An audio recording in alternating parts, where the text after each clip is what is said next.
E aí, gente, tudo bem? Hoje a experiência é um pouquinho diferente. Isso daqui não é uma transmissão ao vivo, é uma gravação. Ah, mas vamos lá. Nós temos trabalhado a questão dos conflitos interpessoais e nós conversamos no nosso primeiro encontro sobre uma introdução, princípios gerais e questões gerais a respeito dos conflitos interpessoais. E o que nós vimos é que os conflitos vão sempre acontecer por conta do pecado que entrou na história humana, e a narrativa desse episódio está ali em Gênesis capítulo 3, e lá em Mateus capítulo 15, verso 19, Jesus diz explicitamente que o mal que nós fazemos vem do nosso interior, vem do nosso coração, certo? Porque a fonte, o nosso coração, ele está contaminado pelo pecado. Então, os conflitos interpessoais são esperados, certo? Eles não devem nos surpreender quando eles acontecem, porque faz parte, eles vão acontecer nessa realidade caída em que nós vivemos. Nós vimos também que o maior de todos os conflitos não é entre pessoas humanas, mas é entre o ser humano e o seu Criador. Esse conflito, o objetivo de Jesus Cristo ao vir ao mundo, viver, morrer, ressuscitar, etc., foi trazer paz ao nosso relacionamento com Deus, e nós recebemos essa salvação, essa redenção por meio da fé nessa boa mensagem. Nós vimos também que uma vez que somos alcançados por esse evangelho, nós somos chamados a encarar os demais conflitos da vida à luz da palavra de Deus, como discípulos de Cristo. E nós vimos também que os conflitos, eles são ferramentas poderosas nas mãos de Deus em muitas ocasiões, tá? E que eles só vão deixar de existir de fato em novo céu e nova terra. No nosso segundo estudo, nós falamos sobre a importância de nos situarmos. Tá? Nós vimos que existem princípios gerais que permeiam todos os contextos de conflitos interpessoais. E um princípio geral, por exemplo, é o do amor a Deus acima de todas as coisas, mas vimos também que existem contextos específicos que carecem de cuidados específicos, aos quais a Bíblia dá orientações específicas. E aí nós fizemos algumas perguntas que nos ajudam a nos situarmos quando o assunto é um conflito interpessoal. A primeira pergunta é: qual é o contexto do conflito?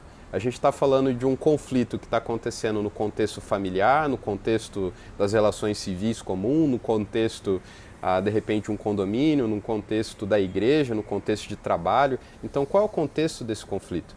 A segunda pergunta que nós vimos é: quais são as minhas responsabilidades nesse contexto?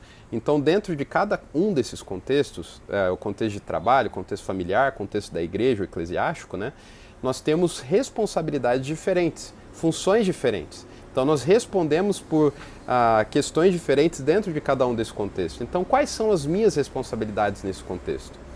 A terceira pergunta foi: quais são as pessoas envolvidas nesse contexto? Então, se eu já situei que é o contexto familiar, que a minha responsabilidade nesse contexto é a responsabilidade de um filho.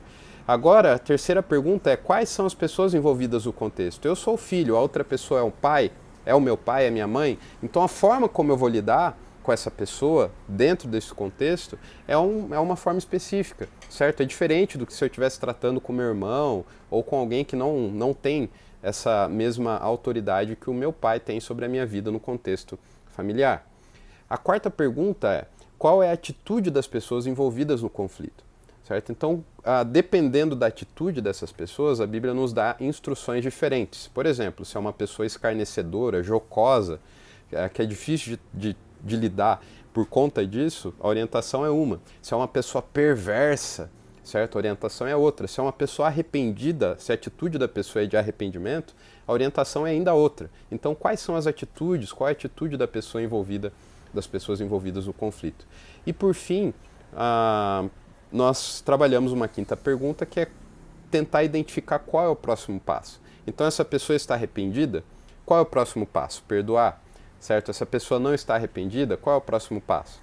Então, nós buscamos orientações bíblicas para compreender qual é o próximo passo nesse contexto de conflito.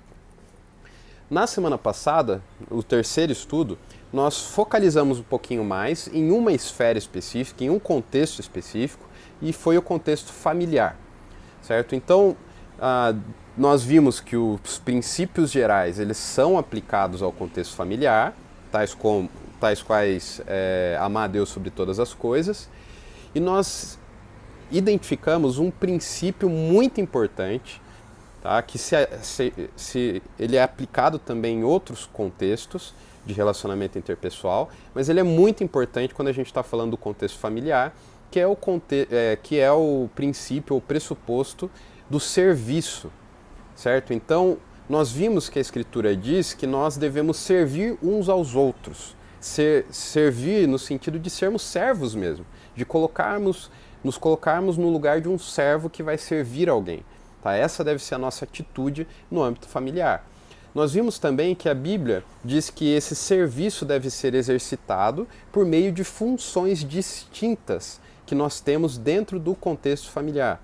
Então nós falamos sobre funções específicas do marido, da esposa, de pais, de filhos.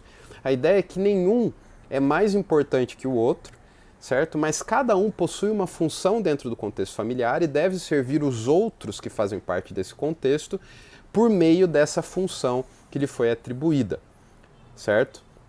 E por fim, nós vimos que devemos tratar o conflito familiar como um conflito familiar, certo? A importância de distinguirmos o contexto, as esferas, certo, de relações. Então nós não estamos lidando com o conflito no ambiente de trabalho, com um colega de trabalho ou com um chefe, certo? É um conflito familiar. Nós não estamos lidando com um conflito com, de repente, uma autoridade civil, certo? A gente está falando de um conflito familiar. A gente não está lidando com um conflito diretamente com o pastor da igreja, tá? Não é um conflito eclesiástico, a gente está falando aqui de conflito familiar. Então, trate o conflito familiar como familiar, à luz das orientações que a Bíblia dá a respeito de como deve ser a relação familiar.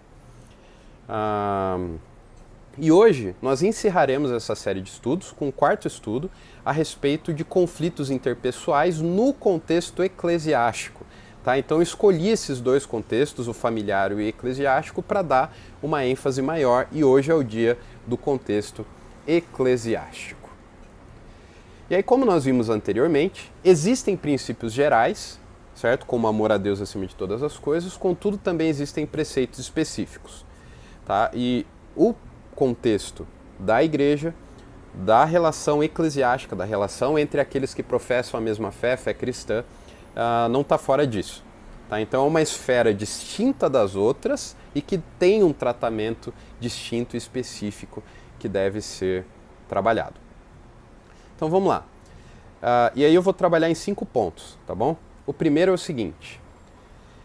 Primeira coisa é entender o que queremos dizer com o contexto eclesiástico. O que forma o contexto eclesiástico? O que está incluído no contexto eclesiástico? Afinal de contas, quem está ali na igreja está também em outros contextos de relação, certo? A ideia é a gente tentar compreender o que forma esse contexto eclesiástico e o diferencia dos outros. E aí eu escolhi um texto lá de Mateus, capítulo 13, a partir do verso 24. Então você pode abrir aí sua Bíblia em Mateus 13, a partir do 24. Jesus conta uma parábola e nessa parábola ele diz o seguinte: o reino dos céus é semelhante a um homem que semeou boa semente no seu campo. Mas enquanto os homens dormiam, veio o inimigo dele, semeou joio no meio do trigo e retirou-se. E quando a erva cresceu e produziu fruto, apareceu também o joio.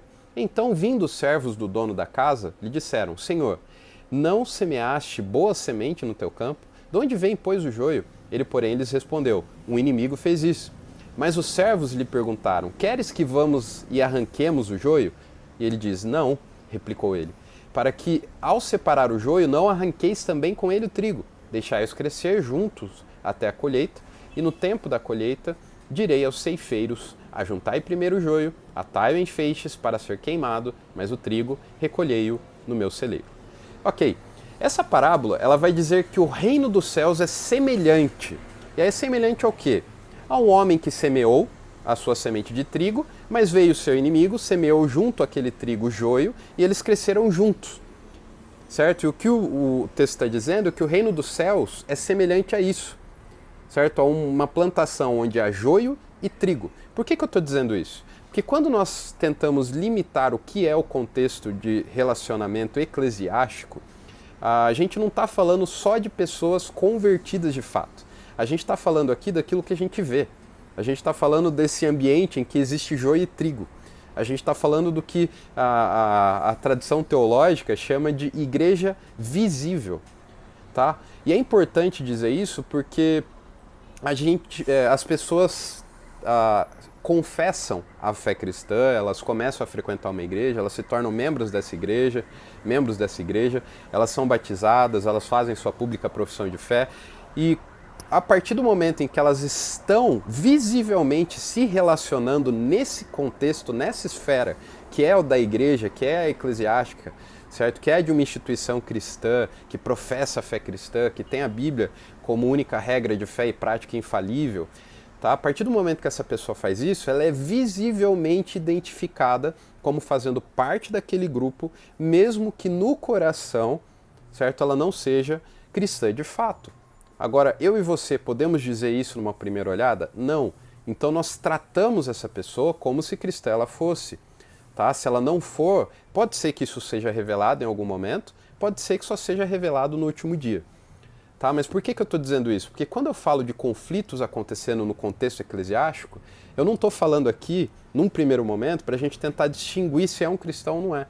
Tá? Se está no contexto eclesiástico, se está ali visivelmente, se essa pessoa se submeteu a esse tratamento do contexto eclesiástico, então continuamos tratando essa pessoa como se cristã fosse, certo? E aí, por vezes, o conflito vai tornar visível se trata de joio ou de trigo, tá? Mas no primeiro momento, o que a gente quer dizer com o contexto eclesiástico? Da igreja visível, certo? Da igreja que a gente enxerga.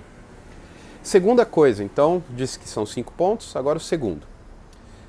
Aquele princípio que nós conversamos na semana passada, que é o princípio do pressuposto do serviço, ele vigora também no contexto eclesiástico.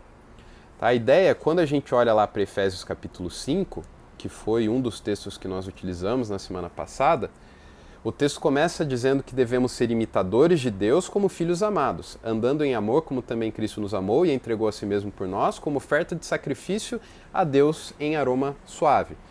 Então nós devemos ser imitadores de Deus e fazer como Cristo fez conosco, servindo ou entregando a si mesmo como oferta e sacrifício a Deus. E aí o texto vai falar várias coisas de como os crentes devem se relacionar. Olha o verso 3. Mas a impudicícia, toda sorte de impurezas ou cobiça, nem sequer se nomeia entre vós como convém a santos. Né? Nem conversação torpe, nem palavras vãs ou chocarrices. E por aí ele vai falando e tal, até que ele chega lá no versículo 15, falando que, portanto, vede prudentemente como andais, não como nécios, pessoas que não têm entendimento, e sim como sábios, pessoas que têm entendimento, remindo o tempo, porque os dias são maus. Por essa razão, não vos torneis insensatos, mas procurai compreender qual é a vontade do Senhor. Não vos embriaguei com vinho no qual há dissolução, mas enchei-vos do Espírito. E olha só o verso 19. Falando entre vós com salmos, entoando e louvando de coração ao Senhor com hinos, cânticos espirituais. Tá? Ele está falando da convivência dos irmãos na fé, da convivência daqueles que fazem parte do contexto eclesiástico. Versículo 20. Dando sempre graças a Deus por tudo, dando sempre graças por tudo a nosso Deus e Pai, em nome do nosso Senhor Jesus Cristo. E aí vem o verso 1, que serviu de base para a gente semana passada e serve aqui de novo. Sujeitando-vos uns aos outros no temor de Cristo. Então a ideia de servirmos uns aos outros, de nos colocarmos na posição de servos uns dos outros, é algo que deve reger também a nossa relação enquanto irmãos em Cristo, enquanto partes do contexto eclesiástico. Tá? E Jesus deixa isso muito explícito lá em João capítulo 13, então eu peço que você abra sua Bíblia lá em João capítulo 13, o famoso episódio do lava-pés. Eu vou ler só a partir do verso 12. Tá? Então o que acontece é que Jesus, nesse período específico, quando os discípulos iam comer juntos na Páscoa, se você for dar uma pesquisadinha no contexto daquele período, as mesas eram baixinhas, eles entravam, tiravam suas sandálias sujas de terra, de areia, etc. E aí o servo aquele que tinha, digamos assim, a posição ali na casa de servo, ele lavava os pés daquelas pessoas para que elas se assentassem na mesa e comessem. Tá? E aí Jesus faz isso com os seus discípulos. Jesus se coloca nessa posição de servo e lava os pés dos seus discípulos. E aí verso 12 diz assim: depois de lhes ter lavado os pés, tomou as vestes e, voltando à mesa, perguntou-lhes: compreendeis o que vos fiz? Vós me chamais o Mestre e o Senhor, e dizeis bem, porque eu sou. Então o que Jesus está falando? Eu não deixei de ter a posição de Mestre e de Senhor de vocês. Agora, verso 14, ora, se sendo eu o Senhor e o Mestre vos lavei os pés, também vós deveis lavar os pés uns dos outros, porque eu vos dei o exemplo, para que como eu vos fiz, façais vós também. Irmãos, existem inúmeros outros textos que podiam ser utilizados como base para dizer que esse desejo de servir, esse serviço, esse colocar-se na posição de servo uns dos outros, deve ser um pressuposto na relação entre aqueles que fazem parte do contexto eclesiástico, entre os irmãos na fé, entre os cristãos. Então essa é a segunda coisa, certo? O serviço como pressuposto da relação no contexto eclesiástico. Terceira coisa, no contexto eclesiástico também existem papéis distintos. Lembra que na semana passada a gente falou que a gente tem que se situar no contexto familiar e entender qual é a nossa função, qual é o nosso papel? Se eu sou marido, qual é o meu papel? Se eu sou esposa, qual é o meu papel? Se eu sou filho, se eu sou pai, enfim. Entender aquilo que Deus atribuiu como uma responsabilidade minha para que eu sirva o outro dentro do contexto familiar. Na igreja é a mesma coisa. Tá? Então, existem também inúmeros textos, eu escolhi um aqui, mas a palavra de Deus diz que Deus escolheu alguns para serem mestres, pastores, presbíteros. Nós temos a instituição dos diáconos ali no livro de Atos e depois Paulo tratando disso nas suas cartas pastorais, quando escreve a Tito, a Timóteo. Enfim, e o texto que eu vou ler aqui, ele é um pouco mais genérico, mas é importante a gente se situar dentro do contexto eclesiástico. Tá, olha lá, Tito 2, a partir do verso 1. Tito 2, a partir do verso 1. O texto diz assim: tu, porém, fala o que convém à sã doutrina. E aí ele vai começar a separar, digamos assim, em funções ou em papéis distintos. Quanto aos homens idosos, que sejam temperantes, respeitáveis, sensatos, sadios na fé, no amor e na constância. Quanto às mulheres idosas, semelhantemente que sejam sérias em seu proceder, não caluniadoras, não escravizadas ao muito vinho, sejam mestras do bem, a fim de instruírem as jovens recém-casadas a amarem ao seu marido e aos seus filhos, a serem sensatas, honestas e por aí vai. Quanto aos moços, lá no versículo 6, de igual modo, exorta-os para que em todas as coisas sejam criteriosos, torna-te pessoalmente padrão. Quanto aos servos, que em tudo sejam obedientes ao seu Senhor, e por aí vai. Então o que Paulo faz aqui? Ele pega diversos tipos de pessoas e começa a situá-las. Então, se eu sou uma mulher idosa no contexto eclesiástico, eu tenho uma função, eu tenho um papel a ser exercido. Eu preciso conhecê-lo biblicamente. Assim como o marido precisa conhecer seu papel no contexto familiar, uma mulher precisa conhecer o seu papel no contexto eclesiástico. O homem precisa conhecer seu papel no contexto eclesiástico. Aquele que foi escolhido como presbítero deve conhecer seu papel no contexto eclesiástico, assim como o diácono, certo? Assim como uma professora, um professor, uma pessoa idosa, uma pessoa jovem.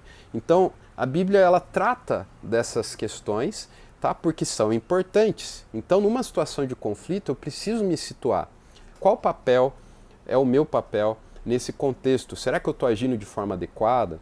Certo? Será que eu estou fazendo aquilo que se espera à luz da Bíblia que eu faça no contexto eclesiástico? Tá? Então essa é a terceira coisa que a gente tem para aprender. Então só revisando, a primeira coisa, quando a gente fala de contexto eclesiástico, a gente está falando da igreja visível. Tá? Segunda coisa, o princípio do serviço também está presente aqui na esfera eclesiástica. Terceira coisa, no contexto eclesiástico também existem papéis distintos e a gente precisa entender qual é o nosso papel, qual é a nossa função à luz desse papel.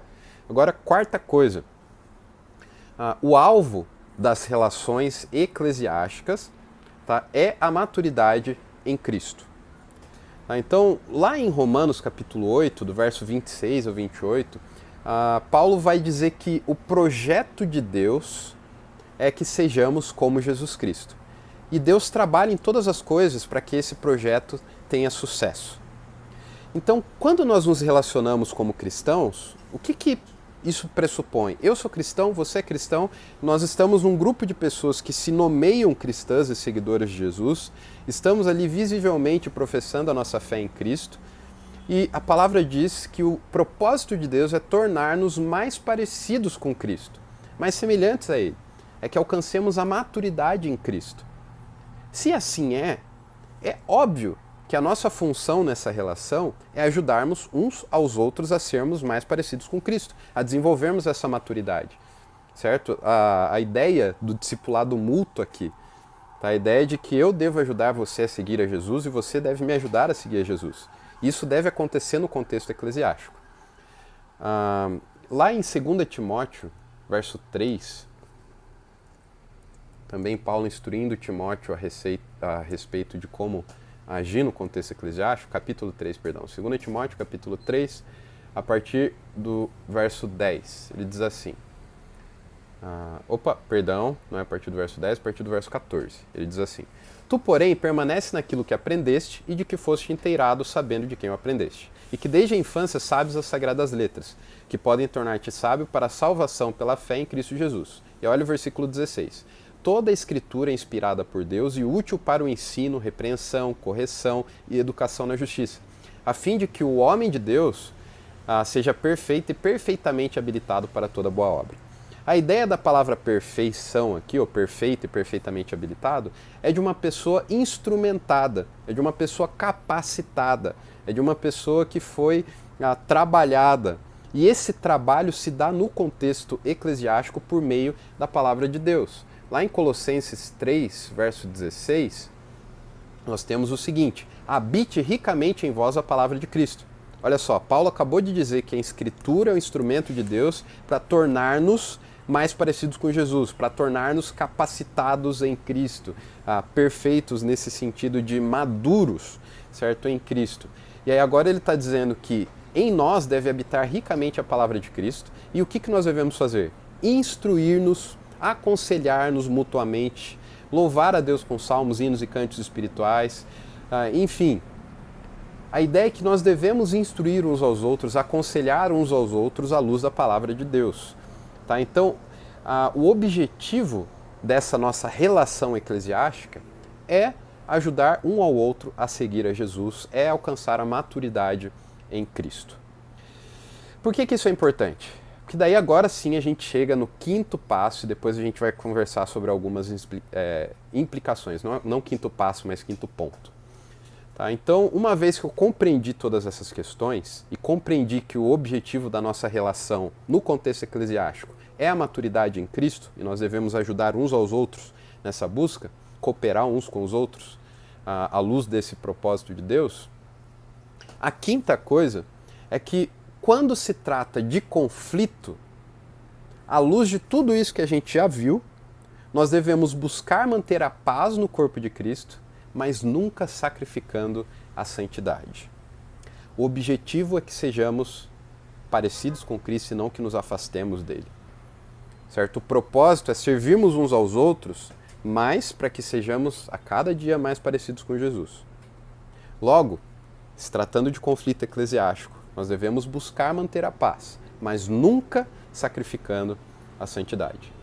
O primeiro texto que eu vou ler fala justamente sobre essa busca que devemos ter por manter a paz no corpo de Cristo. Efésios 4, de 1 a 6. O texto diz assim: rogo-vos, pois eu, prisioneiro no Senhor, que andeis de modo digno da vocação a que fostes chamados. Então, o que significa, nesse texto, andar de modo digno da vocação que fomos chamados, os chamados que temos como cristãos, como aqueles que estão no contexto eclesiástico?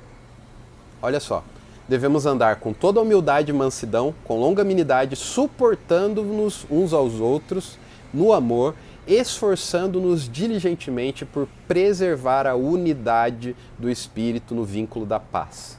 E aí, para deixar isso mais claro, ele vai dizer: há somente um corpo, a somente um Espírito, como também fostes chamados numa só esperança da vossa vocação, a um só Senhor, uma só fé, um só batismo, um só Deus e Pai de todos, o qual é sobre todos e age por meio de todos e está em todos.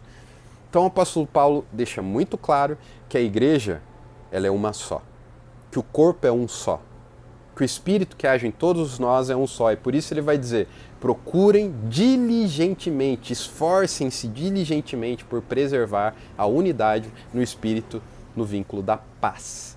Tá? Então, se esforçar de forma diligente para manter a paz no corpo de Cristo, no contexto eclesiástico, é algo digno, é algo louvável, é algo que deve acontecer.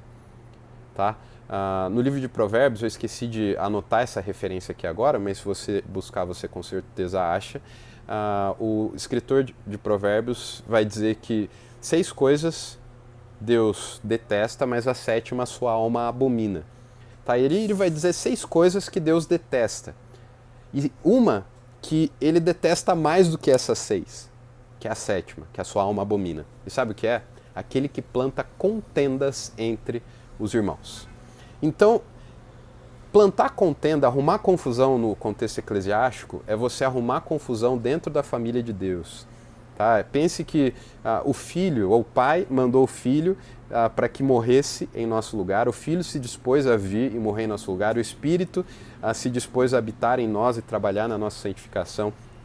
E tudo isso eles fazendo por esse corpo, por essa estrutura, por essa igreja, tá? Pela noiva de Cristo.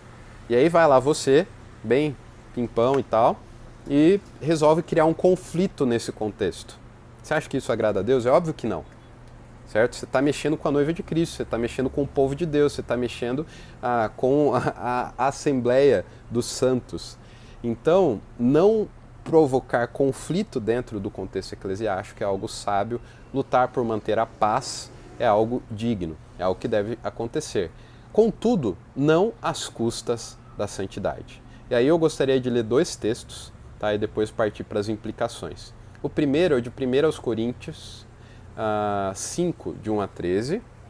Então, 1 Coríntios 5, a partir do verso 1. Eu vou resumir isso daqui para vocês. O apóstolo Paulo fica sabendo que havia um caso de imoralidade muito complicado ali na igreja de Corinto e que eles não fizeram nada. Tá? Eles tinham problema de divisão na igreja por questões supérfluas, como preferência entre um pregador e outro, entre um missionário e outro, apóstolo Paulo e Apolo, enfim. Mas quando se tratava de moralidade de fato, de um problema de moralidade, eles não fizeram nada a respeito. E aí o apóstolo Paulo, ele vai dizer o seguinte, lá no versículo 2, e contudo andais vós ensoberbecidos e não chegastes a lamentar para que fosse tirado do vosso meio quem tamanho ultraje praticou. Então olha só a postura do apóstolo Paulo. Quando se trata da santidade do corpo, da santidade da igreja, ele vai dizer que essa pessoa que permaneceu contumaz na imoralidade, ela deve ser retirada do meio. Tá? Óbvio, hoje nós não proibiríamos essa pessoa de sentar na igreja, entrar na igreja e sentar nos bancos. Tá? Mas o que o apóstolo Paulo deixa muito claro aqui é que essa pessoa deveria ser publicamente tratada como não cristã. Certo? E aí ele vai dizer o seguinte, peraí, deixa eu só achar a conclusão aqui. Versículo 6, não é boa a vossa jactância, não sabeis que um pouco de fermento leveda toda a massa? Tá? Então, a observação é importante. Paulo diz que ao não exercer essa disciplina dessa pessoa, eles estavam sendo soberbos, eles estavam sendo orgulhosos. Tá? E aí ele vai dizer que um pouco de fermento leveda toda a massa. Então qual que é a ideia? Que a imoralidade ela deve ser tratada com rigor. Tá? Nós não devemos permitir que o corpo seja contaminado. E aí lá no verso 7, lançai fora o velho fermento, para que sejais nova massa, como sois de fato sem fermento, pois também Cristo, nosso Cordeiro Pascal, foi imolado. Aqui o apóstolo Paulo está usando a figura dos pães asmos, a ideia do fermento. A gente conversou um pouco sobre isso quando falou das festas de Israel, né? A festa dos pães asmos e a festa da Páscoa. Tá? Se tiver alguma dúvida nessas ilustrações que o apóstolo Paulo faz, você pode me procurar depois que eu te ajudo. Mas a ideia do apóstolo Paulo é que a unidade, certo? Ela não deve sobrepujar a santidade. Então, se uma pessoa ela é contumaz na imoralidade, ela não deve, eu não devo buscar ter unidade com ela, estar em paz com ela, no sentido de não admoestá-la, de não procurar corrigi-la e, se necessário for, tirá-la fora do hall de membros, trazendo para os nossos dias. Agora, esse é o último caso, certo? O apóstolo Paulo está falando de uma pessoa contumaz. Como é que a gente lida com um conflito desse tipo, desse nível, no dia a dia da igreja, na nossa rotina de convivência e de relacionamento interpessoal? Lá no livro de Mateus, Jesus nos ensina, Mateus 18, a partir do verso 15. Ele vai dizer o seguinte: se o teu irmão pecar, vai arguí-lo entre ti e ele só. Então aqui, a gente já trabalhou esse texto algumas vezes e só lembrar vocês que o texto começa com C. Então eu preciso me certificar de que aquilo que foi feito é de fato um pecado, é de fato algo que a Bíblia condena. Se sim, o que eu devo fazer? O que a Bíblia diz que eu devo fazer? Eu devo ir arguí-lo, a ideia é conversar com ele sobre aquilo, jogar um pouco de luz na situação, e eu devo fazer isso entre eu e a pessoa. Tá? Eu acredito que o texto aqui ele não condena o fato de, por exemplo, eu, pastor, homem, dentro do contexto eclesiástico, eu percebo que uma moça está fazendo algo equivocado. Eu vou lá e converso de repente com uma senhora para que ela vá comigo fazer essa arguição. Eu não vejo como uma quebra disso daqui, porque a gente precisa interpretar esse texto junto com Tito 2. Tá? Agora, a ideia é que isso deve ser resolvido nesse primeiro momento se a pessoa te ouvir. Olha só, se ela te ouvir, ganhaste o teu irmão. Pronto. Então, houve um caso que precisa dessa correção, que precisa dessa admoestação. Uma pessoa fez algo que a Bíblia condena e você ficou sabendo. Essa responsabilidade caiu na sua mão. O que você vai fazer? Você vai tentar resolver essa questão de forma privativa, conversando com a pessoa. Tá? Conversando com a pessoa sobre o erro, mostrando onde ela errou, mostrando que a Bíblia condena isso e deixando claro que o objetivo é que sejamos parecidos com Cristo, é que cresçamos em maturidade, é por isso que você está fazendo isso. Tá? Se essa pessoa te ouvir, se ela entender que ela de fato errou, se arrepender, se comprometer com a mudança, acabou aí, certo? Você não precisa trazer mais gente para a conversa, você não precisa prolongar essa questão. Acabou. Agora, verso 16 diz: se porém, então se por outro lado, essa pessoa não te ouvir, toma ainda contigo uma ou duas pessoas para que pelo depoimento de 2 ou 3 testemunhas toda a palavra se estabeleça. Então aqui, a ideia não é nem sobre a possibilidade de chamar uma outra pessoa. A ideia do princípio é que você deve envolver outras pessoas. Obviamente, pessoas interessadas naquilo que a gente conversou anteriormente, certo? Em servir o irmão que errou, por meio da admoestação, tendo como objetivo maior que essa pessoa cresça em maturidade e seja mais parecida com Cristo. E aí você chama uma ou outras pessoas para que, conversando juntos ali, essa situação possa se resolver. Se resolver nessa conversa, a ideia é que acabou ali, não precisa ser levado adiante. Agora o versículo 17, ele vai trazer e se não escutar, e se não resolver, tá? E aí eu acho que aquele texto que nós vemos de 1 Coríntios 5, da imoralidade contumaz ali na igreja de Corinto, se encaixa nesse último ponto, do verso 17. E se ele não os atender, dizei-o à igreja. Se recusar a ouvir também a igreja, considera-o como gentio publicano. Então, qual que é o último passo? É tratar disso publicamente. Tá? Se algo que é conhecido ali da comunidade, que pode trazer, como o próprio texto do apóstolo Paulo em 1 Coríntios 5 diz, se é um fermento que pode levedar a massa, se é algo que deve ser tratado, ele deve ser visto pela comunidade, olha lá no final, como gentio e publicano. Então é aquele momento em que, infelizmente, a gente deve chegar diante da igreja e falar: olha, nós procuramos resolver essa situação, mas infelizmente não houve arrependimento, não houve mudança, e por isso tal pessoa não mais faz parte do rol de membros dessa igreja, ela não deve mais ser identificada como parte dessa igreja. Pode ser que ela apareça aí, pode ser que ela se adentre ao nosso meio e assente-se nos bancos, mas essa pessoa deve ser tratada como uma não convertida. Afinal de contas, todos os passos foram tomados, ela teve a oportunidade de se arrepender e de mudar, mas não o fez. E essa é uma questão muito pesada, tá, gente? A gente não vai tratar da continuidade do texto aqui, mas a ideia que o texto nos passa é que quando a igreja de fato identifica uma pessoa que visivelmente estava ali no meio como uma não cristã, isso normalmente é uma verdade. Tá? Então é algo realmente triste quando chega a esse ponto. E aí, por que a gente está falando disso?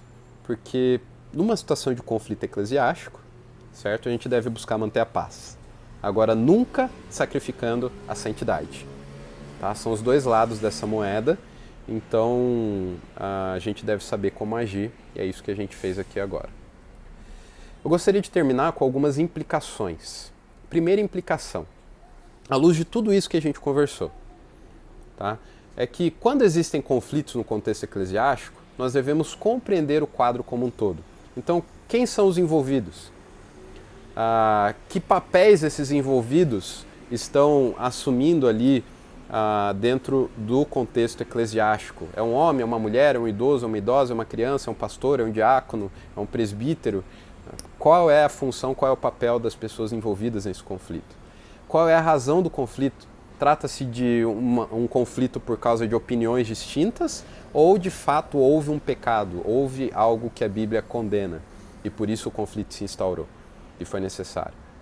Tá? Então, saber distinguir aquilo que de fato é primário, tá? Pecado, questões bíblicas e opiniões, gostos, de repente, essas questões não deveriam impedir que tivéssemos paz dentro do contexto eclesiástico. A Bíblia traz alguma orientação específica para esse conflito em questão? Tá? Então, por exemplo, se trata de um senhor idoso, o que Paulo instrui é que eu não o exorte com veemência, mas que eu o trate como pai, certo? Uma mulher idosa como uma mãe. De repente, a ideia é até de chamar uma pessoa com mais condições de lidar com aquela questão. Se é uma moça mais jovem, eu vou chamar uma senhora, certo? Então, a Bíblia traz alguma orientação específica para esse conflito em questão? Já houve tentativas de resolver a questão outras vezes? Então já houve uma primeira, uma segunda, uma terceira tentativa, como nós vemos ali em Mateus capítulo 18?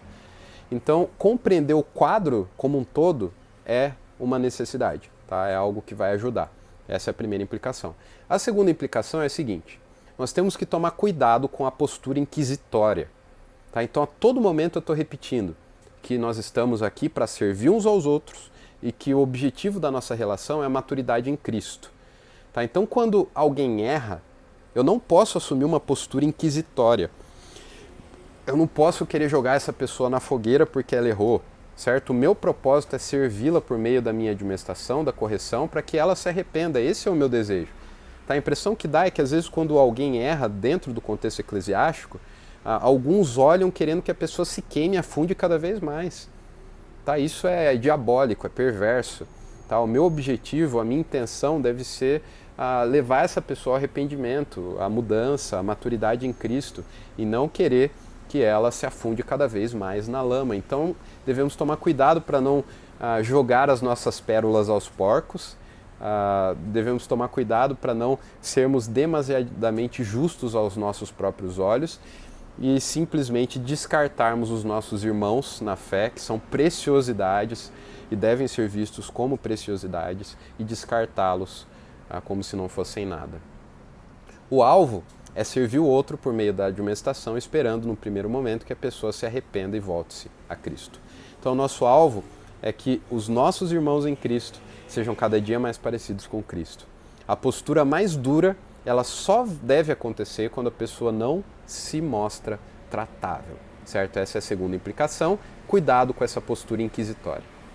E por fim, a última implicação é a seguinte: quando surgem conflitos no contexto eclesiástico, nós devemos manter a paz, mas nunca às custas da santidade do corpo.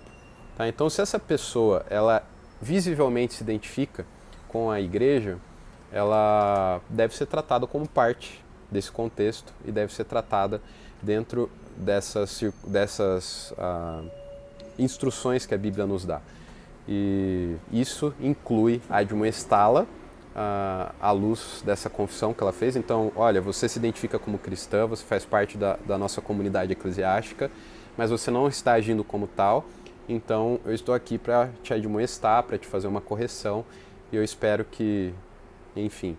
Aliás, gente, quando a gente de fato se interessa pelo outro, quando a gente de fato está ali, ó, vida na vida, tá? A gente ama, a gente se relaciona, a gente está perto nos momentos difíceis, se alegra com os que se alegram, chora com os que choram, e a gente precisa corrigir, tá? Isso pode ser encarado de uma forma ruim, tá? Mas normalmente, quando há esse interesse sincero, a pessoa pode até não se arrepender e zarpar, certo? Mas ela vai, se ela for no mínimo um pouquinho honesta, ela vai preservar o respeito. E é muito chato quando a pessoa não está nem aí para você, ela não se interessa por você, ela não exercita esse serviço em amor, enfim, e de repente ela chega com uma acusação, como a dona da verdade, com uma postura que a gente chamou aqui de inquisitória. Tá? Então tome cuidado quando você for fazer esse papel de admoestador. Se interesse pelos seus irmãos em Cristo. Ame-os, sirva-os com os dons e talentos que Deus te deu no contexto eclesiástico. Sirva-os por meio da admoestação, mas sempre falando a verdade em amor. Certo? Se você não tem nada com essa pessoa, se você não se demonstra interessada por essa pessoa, não sei se essa verdade vai ser dita em amor. Então busque viver essa vida em comunidade, de fato se preocupando com as pessoas, se importando com as pessoas. E aí quando houver a necessidade de admoestar, admoeste, chame atenção, corrija, tudo isso à luz da palavra de Deus. Se não houver arrependimento, leve adiante, chame mais pessoas e por aí vai, como a gente viu aqui hoje, certo?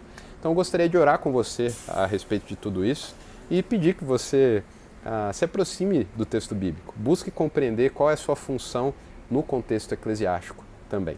Tá? E o mesmo vale para as outras esferas. Busque compreender quem é você no ambiente de trabalho, à luz da palavra de Deus, no ambiente civil, das relações civis gerais, à luz da palavra de Deus e por aí vai.